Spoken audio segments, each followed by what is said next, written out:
شروع کرتا ہوں میں اللہ کے نام سے جو بڑا مہربان نہایت رحم کرنے والا ہے۔ دیکھو یہ لوگ اللہ پر کیسے کیسے جھوٹے بہتان باندھتے ہیں، اور کھلا گناہ ہونے کے لیے بھی یہی بات کافی ہے۔ جن لوگوں کو کتاب یعنی تورات کے علم میں سے ایک حصہ دیا گیا تھا، کیا تم نے ان کو نہیں دیکھا کہ وہ کس طرح بتوں اور شیطان کی تصدیق کر رہے ہیں، اور کافروں یعنی بت پرستوں کے بارے میں کہتے ہیں کہ یہ مومنوں سے زیادہ سیدھے راستے پر ہیں۔ یہ وہ لوگ ہیں جن پر اللہ نے پھٹکار ڈال رکھی ہے، اور جس پر اللہ پھٹکار ڈال دے اس کے لیے تم کوئی مددگار نہیں پاؤ گے۔ تو کیا ان کو کائنات کی بادشاہی کا کچھ حصہ ملا ہوا ہے؟ اگر ایسا ہوتا تو یہ لوگوں کو گٹھلی کے شگاف کے برابر بھی کچھ نہ دیتے۔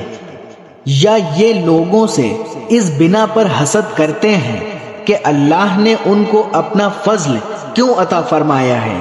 سو ہم نے تو ابراہیم کے خاندان کو کتاب اور حکمت عطا کی تھی اور انہیں بڑی سلطنت دی تھی۔ چنانچہ ان میں سے کچھ ان پر ایمان لائے اور کچھ نے ان سے منہ موڑ لیا، اور جہنم ایک بھڑکتی آگ کی شکل میں ان کافروں کی خبر لینے کے لیے کافی ہے۔ بے شک جن لوگوں نے ہماری آیتوں سے انکار کیا ہے ہم انہیں آگ میں داخل کریں گے۔ جب بھی ان کی کھالیں جل جل کر پک جائیں گی تو ہم انہیں ان کے بدلے دوسری کھالیں دے دیں گے تاکہ وہ عذاب کا مزہ چکھیں۔ بے شک اللہ صاحب اقتدار بھی ہے، صاحب حکمت بھی۔ اور جو لوگ ایمان لائے ہیں اور انہوں نے نیک عمل کیے ہیں ان کو ہم ایسے باغات میں داخل کریں گے جن کے نیچے نہریں بہتی ہوں گی، جن میں وہ ہمیشہ ہمیشہ رہیں گے۔ وہاں ان کے لیے پاکیزہ بیویاں ہوں گی اور ہم انہیں گھنی چھاؤں میں داخل کریں گے۔ مسلمانوں، یقیناً اللہ تمہیں حکم دیتا ہے کہ تم امانتیں ان کے حقداروں تک پہنچاؤ، اور جب لوگوں کے درمیان فیصلہ کرو تو انصاف کے ساتھ فیصلہ کرو۔ یقین جانو اللہ تم کو جس بات کی نصیحت کرتا ہے وہ بہت اچھی ہوتی ہے۔ بے شک اللہ ہر بات کو سنتا اور ہر چیز کو دیکھتا ہے۔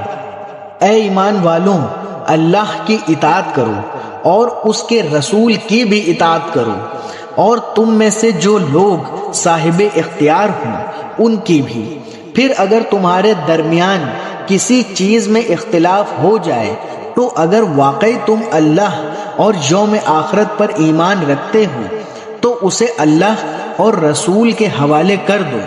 یہی طریقہ بہترین ہے اور اس کا انجام بھی سب سے بہتر ہے۔ اے پیغمبر، کیا تم نے ان لوگوں کو نہیں دیکھا جو دعویٰ یہ کرتے ہیں کہ وہ اس کلام پر بھی ایمان لے آئے ہیں جو تم پر نازل کیا گیا ہے، اور اس پر بھی جو تم سے پہلے نازل کیا گیا تھا، لیکن ان کی حالت یہ ہے کہ وہ اپنا مقدمہ فیصلے کے لیے طاغوت کے پاس لے جانا چاہتے ہیں، حالانکہ ان کو حکم یہ دیا گیا تھا کہ وہ اس کا کھل کر انکار کریں، اور شیطان چاہتا ہے کہ انہیں بھٹکا کر پرلے درجے کی گمراہی میں مبتلا کر دیں۔ اور جب ان سے کہا جاتا ہے کہ آؤ اس حکم کی طرف جو اللہ نے اتارا ہے اور آؤ رسول کی طرف، تو تم ان منافقوں کو دیکھو گے کہ وہ تم سے پوری طرح منہ موڑ بیٹھے ہیں۔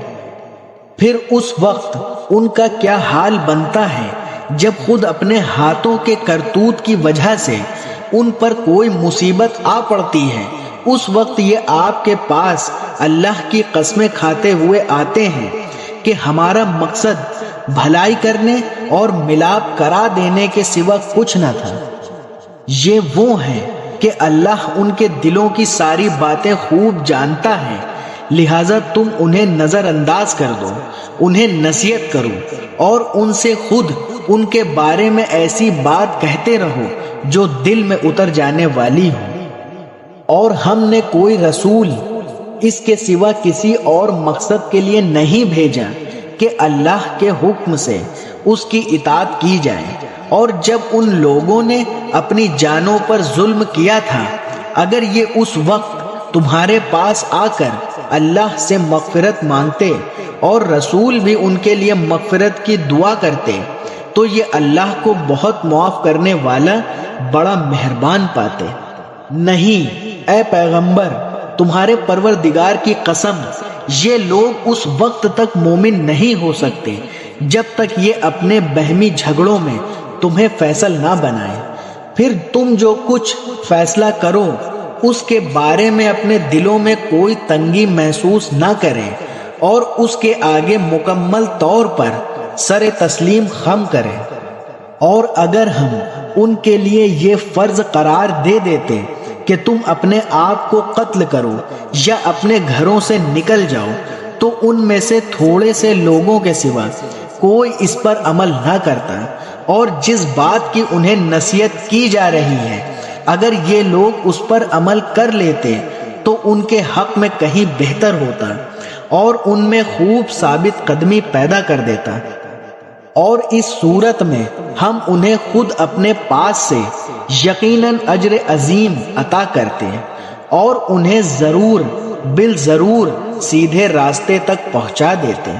اور جو لوگ اللہ اور رسول کی اطاعت کریں گے تو وہ ان کے ساتھ ہوں گے جن پر اللہ نے انعام فرمایا ہے، یعنی انبیاء، صادقین، شہداء اور صالحین، اور وہ کتنے اچھے ساتھی ہیں۔